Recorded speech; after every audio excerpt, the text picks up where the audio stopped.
NEET Yuji 2026 প্রশ্নপত্র ফাঁস নিয়ে দেশজুড়ে আন্দোলন। যুব কংগ্রেস ও এনএসওয়াই যৌথ উদ্যোগের নেট প্রশ্নপত্র ফাঁস নিয়ে দিল্লি থেকে শুরু করে রাজ্যে আন্দোলন গড়ে তুলেছে। রাজ্যের যুব কংগ্রেসের উদ্যোগে নেট প্রশ্নপত্র ফাঁস নিয়ে বিক্ষোভ মিছিল করেন আগরতলা শহরে। কি বলছেন নেট প্রশ্নপত্র ফাঁস নিয়ে কংগ্রেস নেতা নীলকমল সাহা, কি বলছেন বিস্তারিত শুনুন।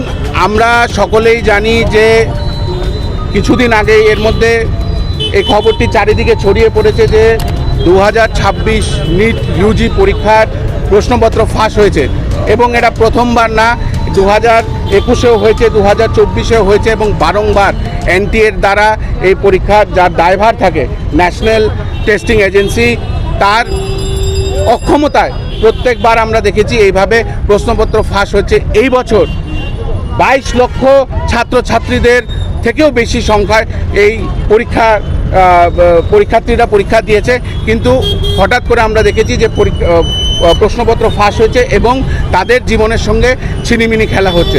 আমাদের প্রশ্ন একটাই, এনটিএকে এত বছর ধরে কেন এতবার তাদের দ্বারা নেওয়া পরীক্ষার প্রশ্নপত্র যখন এতবার ফাঁস হচ্ছে, কেন তাদেরকে এখনও ডিজলভ করা হচ্ছে না?